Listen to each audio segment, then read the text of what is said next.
K-News, K-News, K-News, K-News, K-News, K-News, K-News, K-News. From the witness testimony today, I know I'm innocent. A police officer who goes to the bathroom for 7 different times. K-News, K-News, K-News, K-News. From the witness testimony today, I know I'm innocent. A police officer who goes to the bathroom for 7 different times, testifying lies in a car. It's senseless. No video evidence. Now wait until after the judgment. You don't have evidence to tell the protocol? Then you call the poll. Oh yeah, you know, I listen to Chamebele, the jack kept the poll while I do 5 o'clock. Why you keeping the poll there for? You listen. They're coming to talk to the superintendent, the representative, where they will say they will do they want it, do they want to do that one. Then they try and see about the road condition. Now my market in the bush, all of my people, my black ball, some of my where you say?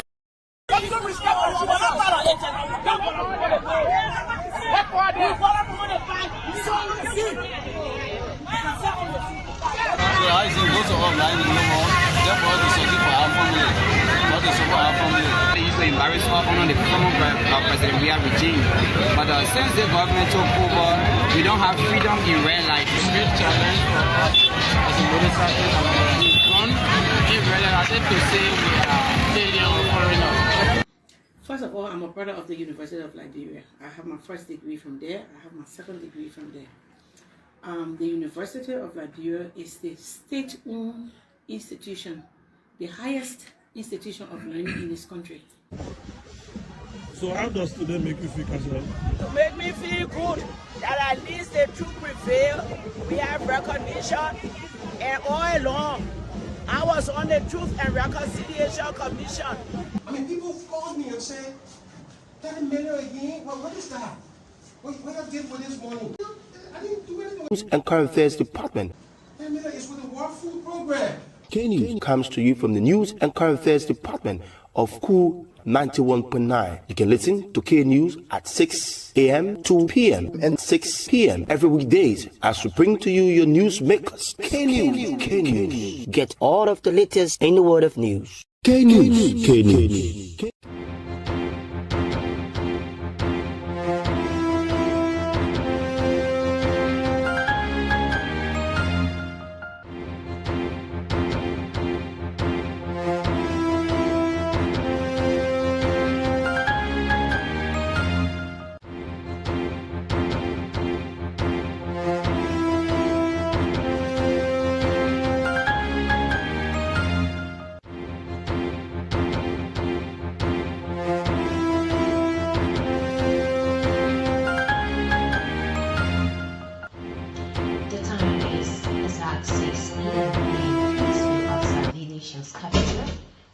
Friday, July 11, 2025, and welcome to K-News. K-News is a 45 minutes of news presentation about Liberia, Africa, and the rest of our one world. My name is Winifred Saka, presenting to this edition of K-News. We will take a very short break to be right back. Don't go away.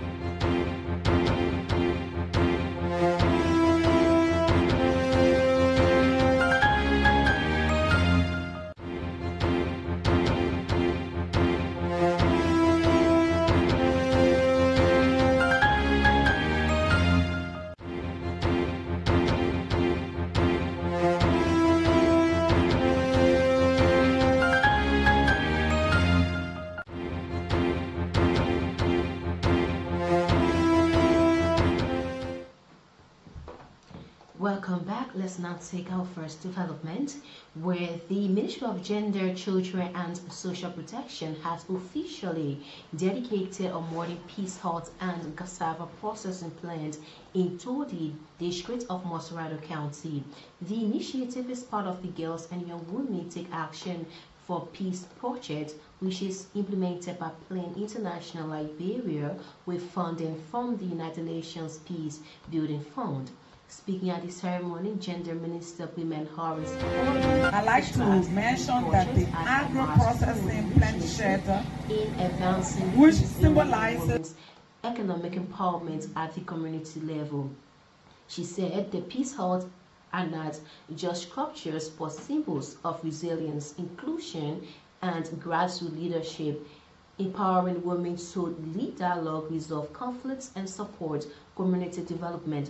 So far, over 1,000 girls and young women across target communities are actively involved in peace building under the project. Minister Horace Colley urged residents to take ownership of the facility, calling it a platform for unity, mentorship, and transformation. The Gender Ministry reaffirmed its commitment to promoting peace, inclusion, and economic empowerment for women and youth in Liberia. I'd like to mention that the agro-processing plant shelter, which symbolizes an integrated approach to peace and development, is very important and should be very much appreciated by even the UN Peacebuilding Fund, the government of Liberia, and all of our key partners. By aligning economic empowerment with peace building, we are ensuring that the dividends of peace are not abstract. Abstract, I know what abstract is, because I see everybody here reading and so. But practical and transformative. This facility offers opportunity for food processing. We already heard them during the testimonial, hearing people talk about the training and what the facility will offer the women in the community. We heard about income generation. We heard about the food processing, particularly the gari. And we also heard people talking about resilience. So the project will also build the community, especially women's resilience in any form of shock, especially food insecurity.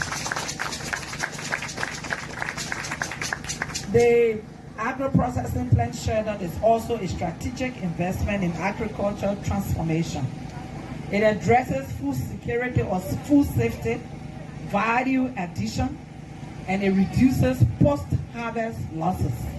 Meaning when you face the cassava, you dig your cassava. The cassava will not spoil in your hand because Women Horace Colley is the Minister of Gender that's speaking when the ministry dedicated a modern Peace Hut and cassava processing plant in Todi district of Masrado County.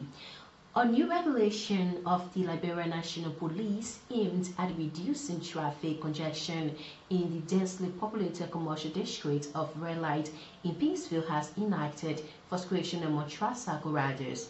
On Monday, July 7, 2025, the Liberia National Police announced that tricycle riders will no longer be allowed to park near the main traffic zone in Red Light. Instead, keke riders have been mandated to use the Bob Taylor Junction as their new parking area. The mandate is intended to ease traffic congestion in the Boston Red Light commercial district. However, several tricycle riders have expressed unhappiness with the decision. In an apparent retaliation to the police mandate, in the morning hours of Thursday, July 10, 2025, tricycle riders held a protest by parking their tricycles in front of Cool FM as a way of calling police attention. The chairman of the Peaceville Tricycle Union, Seth Timor, said the police should have provided a new parking area before. Because it's where I found myself. How do you see your action to be this morning? The protest led to momentary halt to pedestrian smooth movement. A person of it because it's where I find myself. How do you see your action to be this morning? You see this action that the police, I'm speaking as head of the Sacolis. You see, when the police started this, which was on Monday, get my point clear, please. We took our time, we went there, right? With the chief of traffic and 116 Iran. They tell how to strategize, look for points where we think that we'll stop for the bunch that they gave us. Fine. We look at the good work that they did up there. There's no problem. You turn out a reach red line, we don't have problem with it, right? But now, before around Bob Taylor Junction, the opposite link, because when you come to the opposite link, you see cars they run up. Cars are run up on the road. Now, you want to control a situation to put it under control. We went, the order yesterday was still right like again. We went opposite where the cars are parking, where the people city parking gave us before that the mark. The riders, last night we went with sensitized there that what the government is doing up there, you let's avoid it and come in our queue.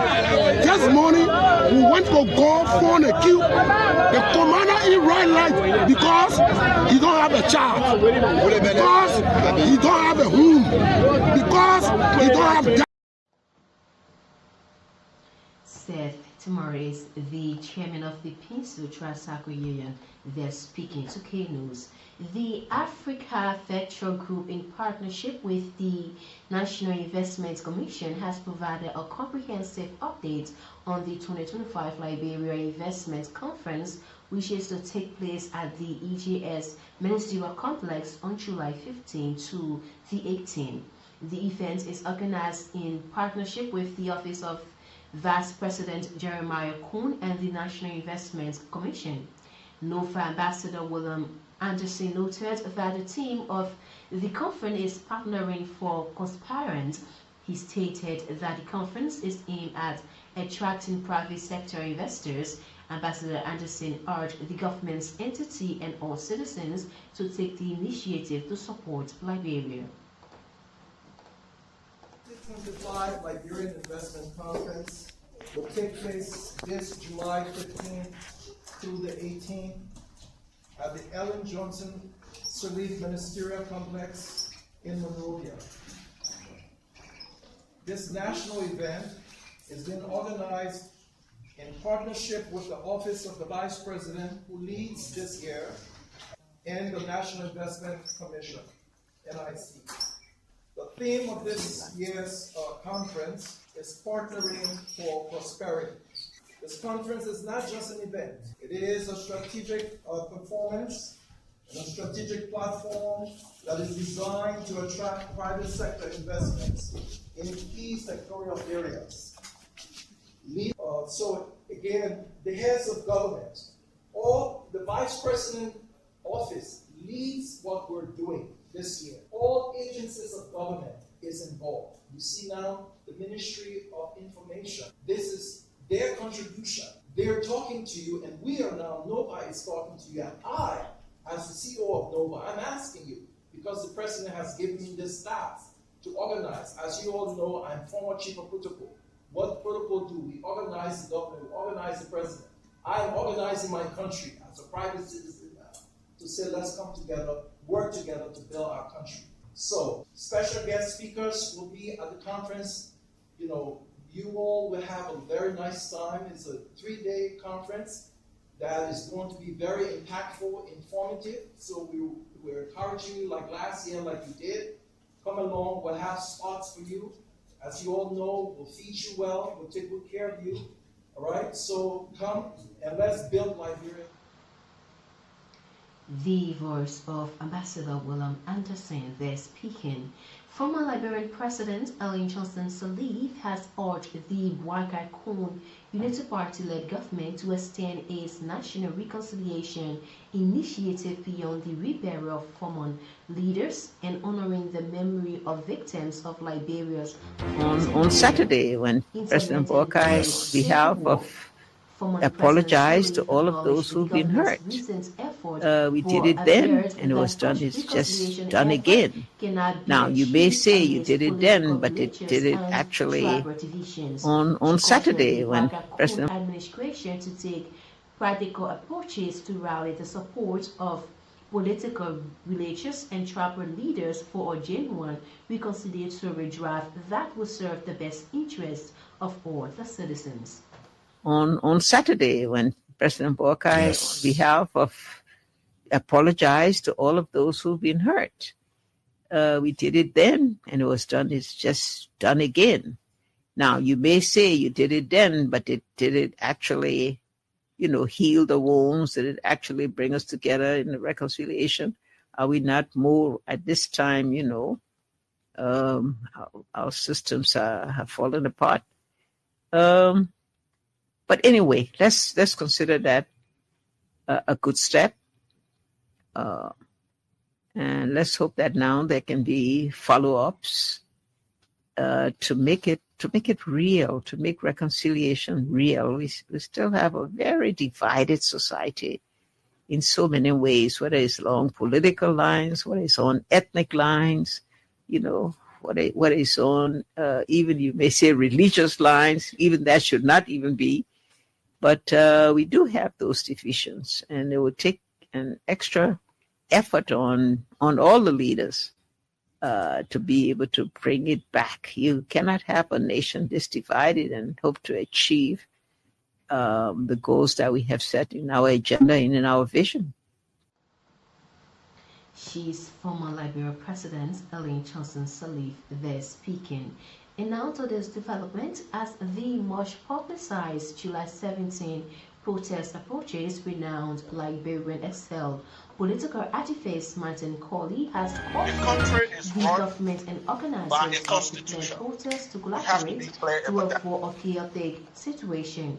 Martin Colley, who canvassed for the Rudy Unity Party to assure state power, said the government under President Joseph Human Boakai must uphold Article 17 of the 1986 Constitution to protest the rights of citizens who may be involved in protests to a peaceful assembly.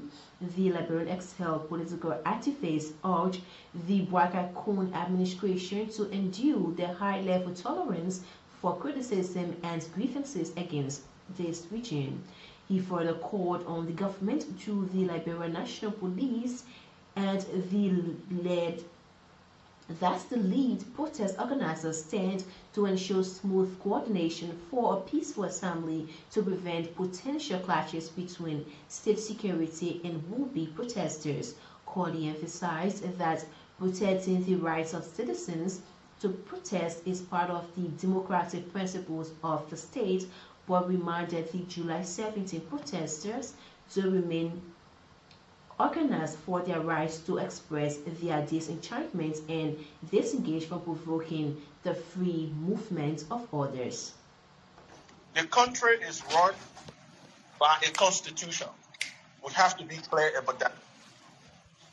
The constitution guarantees two things. Number one, right. Number two, responsibilities. I would like to state for the record, it is the right of Mr. Molu and his civil society to protest, to assemble.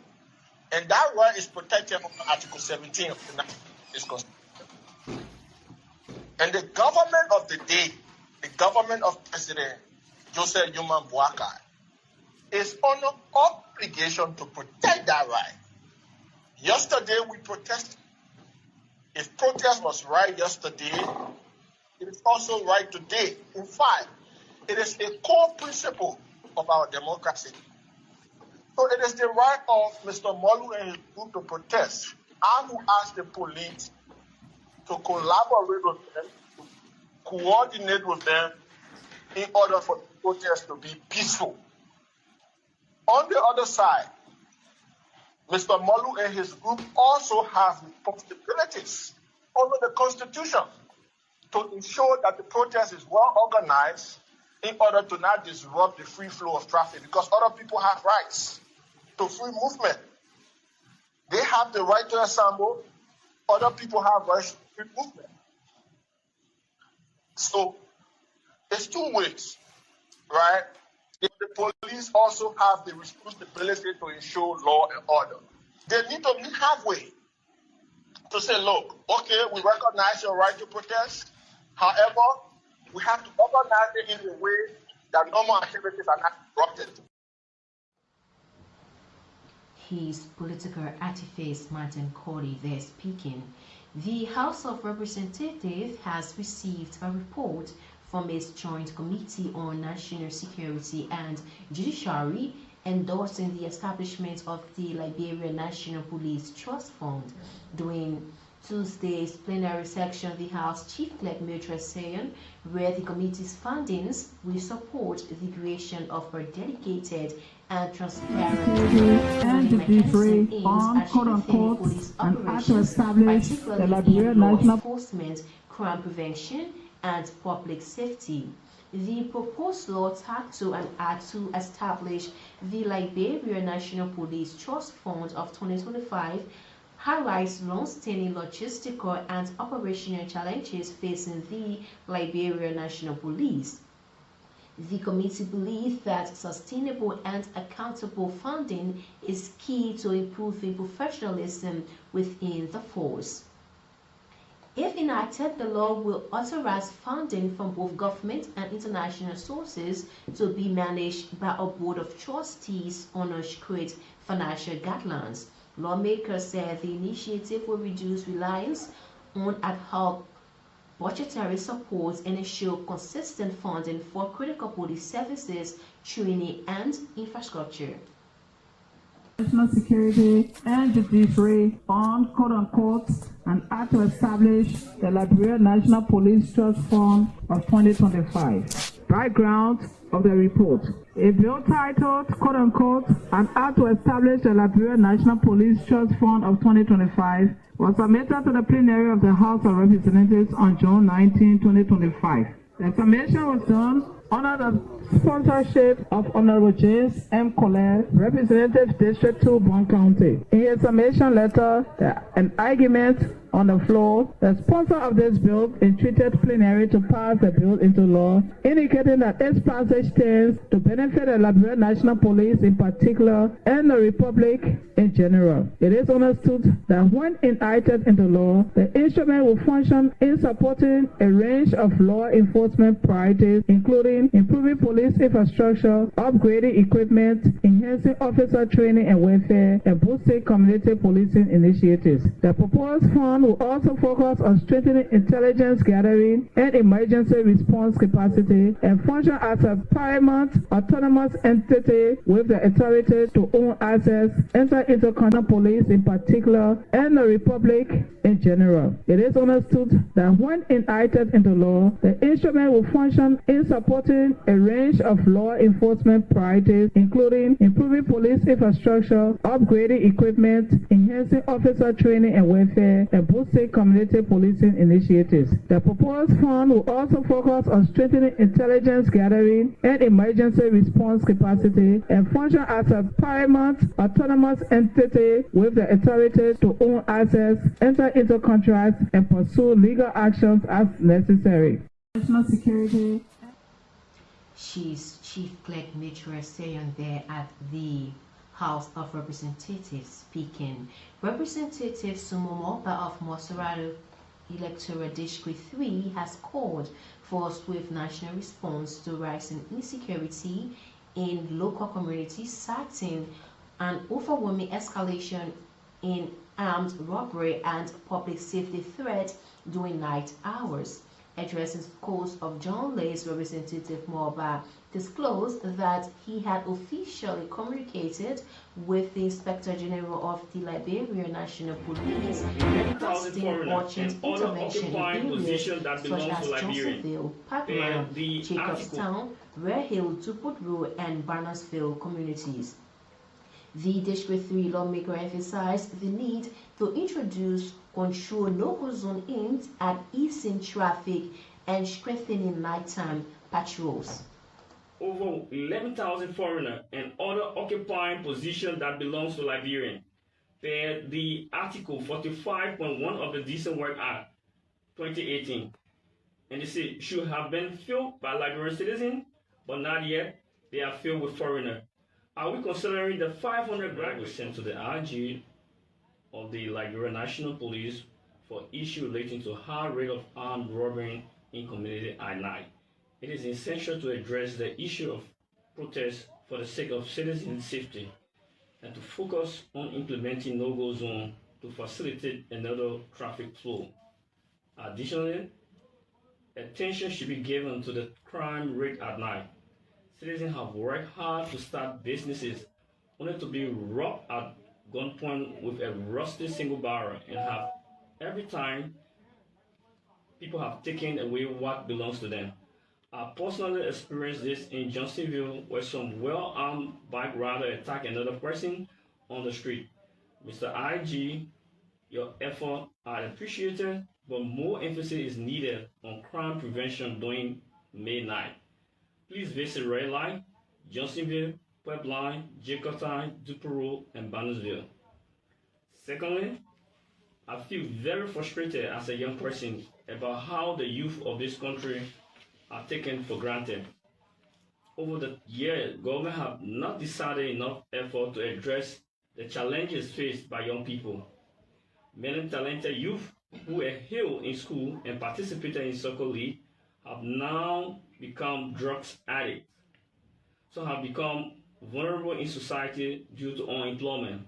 However, they are being asked to join the district league by the Liberian Football Association without receiving stipend despite being included in the budget. The Liberian Football Association approved a 5.7 million budget for the 2025 operational year during its 29th Ordinary Congress on April 12, 2025. The budget was adopted with a vote of 28 in favor and 12 against.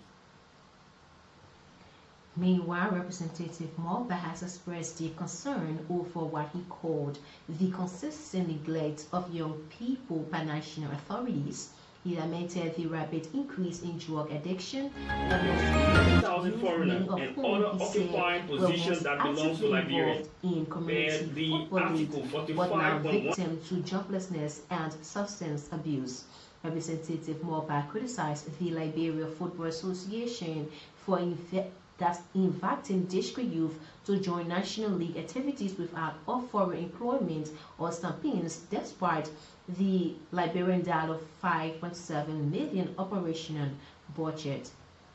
Over 11,000 foreigners and other occupying positions that belongs to Liberians per the Article 45.1 of the Decent Work Act 2018. And they say should have been filled by Liberian citizens, but not yet. They are filled with foreigners. Are we considering the 500 graduates of Cottington Graduate School? Are we also considering 1,000 graduates from other universities that need yet they have not been given jobs? Have we also considered that young people may not be able to afford the 130 fee for vocational training? If young people cannot secure jobs through government support for themselves and their family, a hungry youth will lack the strength and motivation to join football league. Having just finished the county league, we now need to prioritize and cut necessary expenses. Major public concerns including flooding, drugs issues, and training programs. His Representative Sumo Morba there speaking.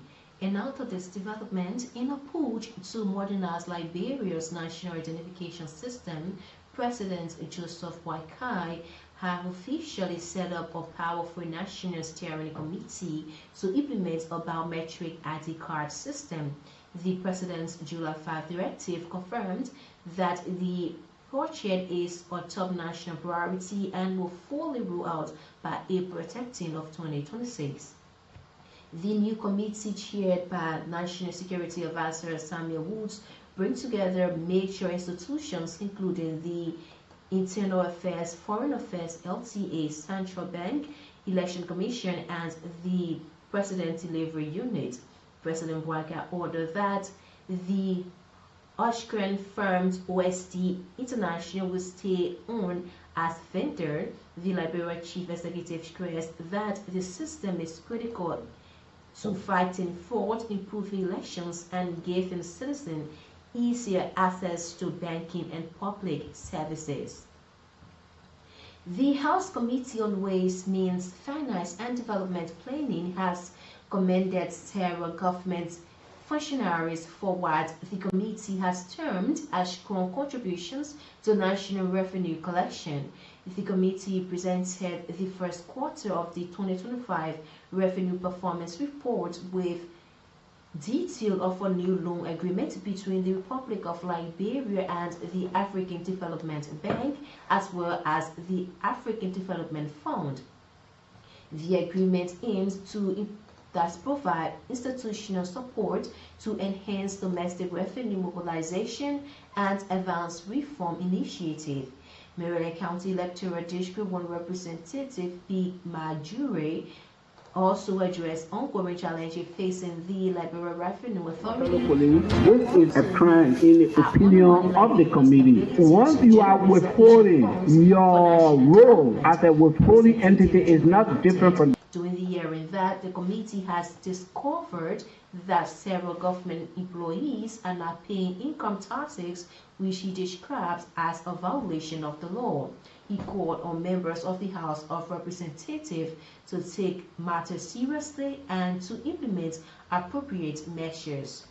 Fellow colleagues, this is a crime in the opinion of the committee. Once you are withholding, your role as a withholding entity is not different from that of LRA, because once you withhold at the end of the month, you're supposed to remit them withholdings right away to the LRA. But most institutions are not doing so. But they pay salaries, they withhold, and they don't remit. We feel that this is a crime and it's a serious matter, and this House needs to take a serious action on it. We also realize that our colleagues or some other employees, judiciary branch, all of us, by law, we pay income tax, all of us, but we realize that there are people working in the judiciary branch that are not paying income taxes as well, and this is also wrong. We realize that all fees that are collected by different agencies, internally generated funds, those funds are not being captured. If you are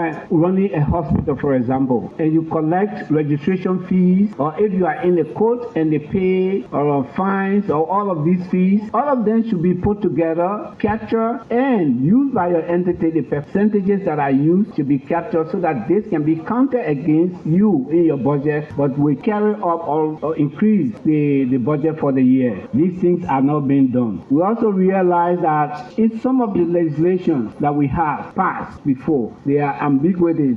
We need clarity. We need to review those laws so that we can set a path of clear understanding of how taxes should be collected in this country. Honorable Speaker, fellow colleagues, we made a couple of recommendations towards this report, and these recommendations, we think, if we work together, we can increase our budget, covering the leakages and working towards correcting those ambiguities that are within the law. Representative P. Majure there speaking. The managing director of the Liberia Petroleum Refining Company, LBRC, Amos Twe, has justified the recent increment in the prices of petroleum products, describing the situation as an outcome of the government-controlled pricing dynamics and embedded financial charges within the supply chain. Speaking Wednesday during the Senate confirmation hearing, Twe explained that petroleum, unlike many other commodities, remain under direct government control due to its strategic and sensitive nature, thereby allowing the government to set margin and dedicate profit for private importers operating across the supply and distribution network. According to the LPRC boss, the pricing structure in the petroleum sector incorporates various layers of costs, including financing charges that are often unavoidable in international trade and must be absorbed into the retail cost and ensure sustainability across the sector. He revealed that upon the current administration takeover, the Consolidated Revenue Fund financing stood at 4% with an additional 2% tied to operational financing structure inherited from previous regimes rather than introduced by the Bouakaz government. During Director Tuem, he maintained that while BRC served as the regulator arm of the sector, a significant portion of the technical justification for pricing adjustment resides with petroleum importers who directly interface with global suppliers and shoulder the burden of procurement. Despite ongoing public criticism over rising pump prices, to reassure the Senate that the government remains fully engaged with sector actors to ensure pricing remains both economically viable and socially responsible. The Liberia Council of Churches has ended a one-day meeting with the Solidarity Church for Youth, the organizer of the July 17 protest at the headquarters in Concord Town. Speaking with K News minutes after the meeting, which was held on Wednesday, LCC Secretary General Reverend Christopher disclosed that the meeting is intended to encourage the leadership of stand for the protest to be peaceful. According to Reverend Toll, the LCC also recommends or points that the detail forward to the government of Liberia for an amicable redress. Reverend Toll explained that the council is expected to meet with the Ministry of Justice and the Liberia National Police to provide security for the protesters in order to avoid violence. The issue of the detail in regard to the protests, the July 17 protests that starts according to STAN on the 15th and up to the 17th. And the issue was discussed how to do with the peace, the non-violent approach to the protests. We've done not a violent approach to protests, for people to be able to respect the law, the issue of respectability of the law, the issue of making sure that people's rights are also respected, and also a follow-up for us to be able to meet also with the government, the Ministry of Justice, and that of the Liberia National Police in terms of the protection of the protesters, and to make sure that the whole process. So by tomorrow, we want to meet with the government, of the National Police, and that of the Ministry of Justice to be able to make sure that everything is on course. It's not an issue of being afraid. We did it June 7th. It's our responsibility as the peace actor in the country to make sure that everything is peaceful. The Council of Churches took action on June 7th when the protests in 2019, when the protests were carried out by the COP.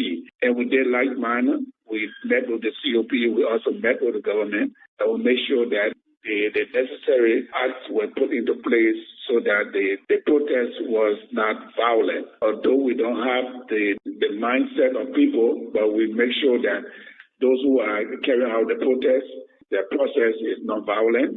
And also the government also provides security for protesters. We also did it with the Attire suffering, with the ANC-led protest. And so this is our responsibility as the Council of Churches to make sure that whatever protest that is carried out, that protest is non-violent, because people have to demonstrate their rights to protest. Meanwhile, the organizers of the July 17 protests have strongly warned against any attempt by the Liberia National Police and the National Security Agency to allow armed agents to infiltrate the protesters so as to create the basis for unprovoked violence. STAN's National Chairman Mobamuli. Our message for him is, as they plan to send agents, to send spies, to plant weapons among protesters, and to plant everything. But our message for him is, as they plan to to send agents, to send spies, to plant weapons among protesters, and to plant evidence to create the suspicion or to create the basis for a crackdown, we have activated our groundswell of citizens network to be on alert for any police agent, for any innocent agent, for Como himself that will attempt to plant evidence among protesters on that day. We have them apprehended. We institute citizens arrest. Not even Como, it will be spare citizens arrest if it crosses this line. We will guard that protest. It will be peaceful, but it remains irreversible. Let me tell you something. We're not talking about protests of 500 persons. We are talking a protest of tens of thousands of Liberian nationals. I have been to the communities. I know the exuberance of the Liberian people. I know what is to come on July 17th. That is why I advise you. Now, it's going to be very peaceful. If there will be violence on that day, it will never be altered by protesters, by peaceful protesters. It may be orchestrated by the banditry of the police under the command of Gregory Como. Now, I can tell you this much. If a police agent or innocent agent is among protesters, it means that he will stand surrounded or he will stand overshadowed by tens of thousands of people. And if there's evidence that they are attempting to plant guns or to plant evidence to sabotage the protest, they will easily be arrested by citizens without any violence. We can assure you that. There will be citizens arrest. And if Gregory Como himself is caught in that, I can assure you, power is inherent in the people. He will be apprehended. He will not be spared.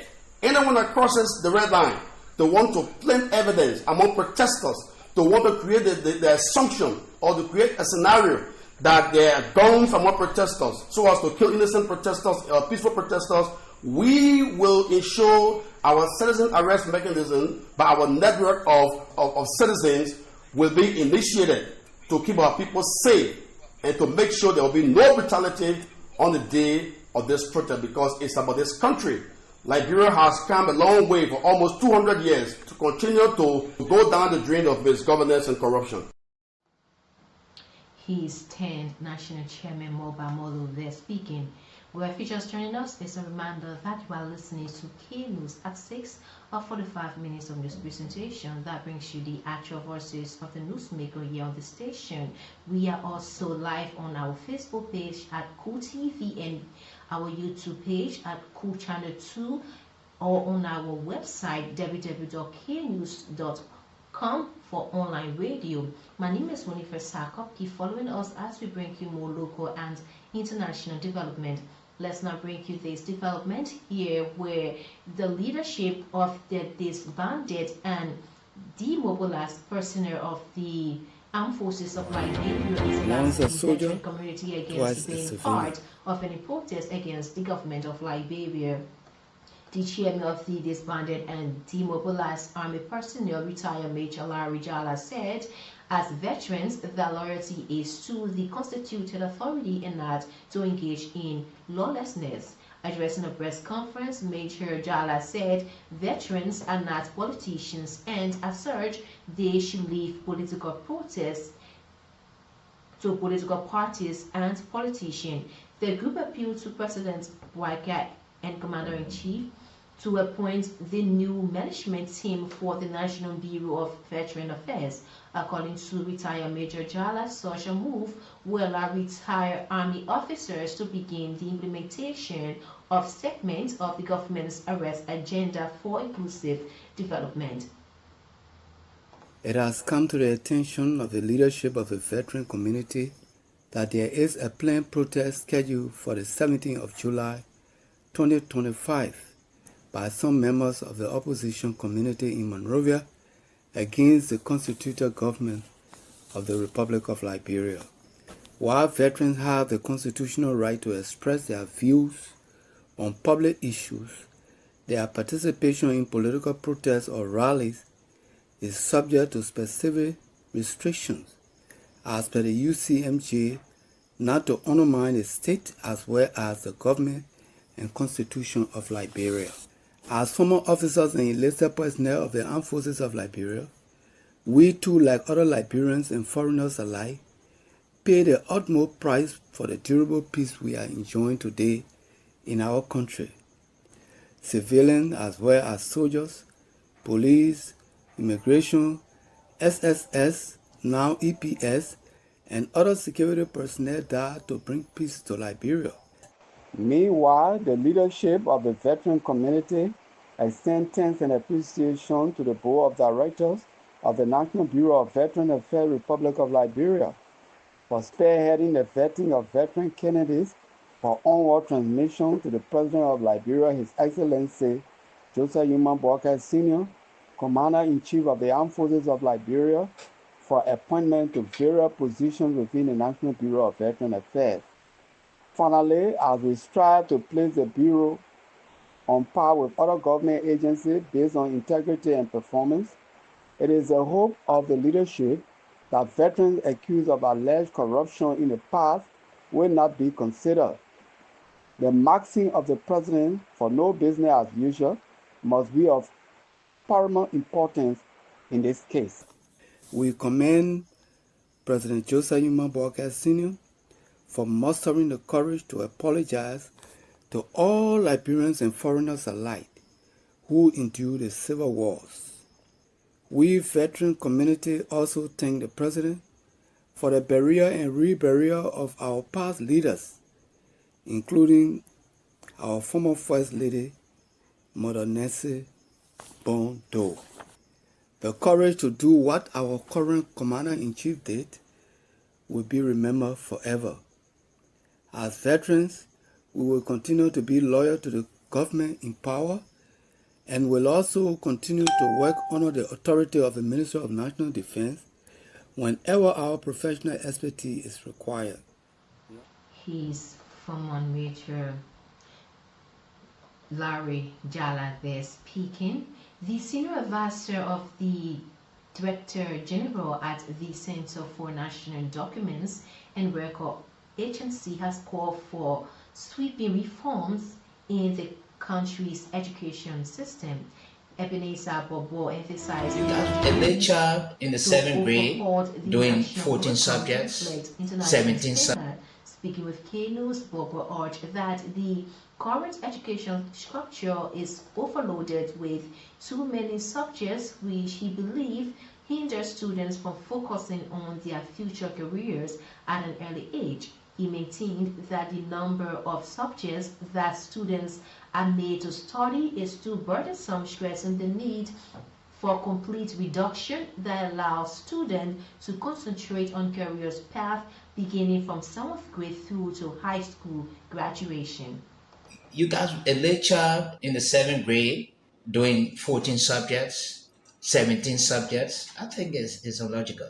There is a need for total reform. Let our students be specialized, at least from 7th grade. We can start teaching accounting. If that student decides to be an accountant, he starts to learn the fundamentals, 7th grade, 8th grade. So by the time he gets to 12th grade, 10th, 11th, 12th grade, he has almost to maybe first or second semester of the course at the university level. And then getting there, it increases his passion. Started this discussion with the Standing Committee on Education Chairperson at the Liberian Senate, Honorable Senator Nathaniel Fallow Magee, and indeed there's a need for reform. And now for our foreign development, Kenya's President William Ruto has ordered the police to shoot protesters targeting businesses in the leg, ensuring they are incapable but not killed. The UN and human rights groups have accused the police of using excessive force in the recently organized protest. 7 people were killed on Monday according to a state of Bali.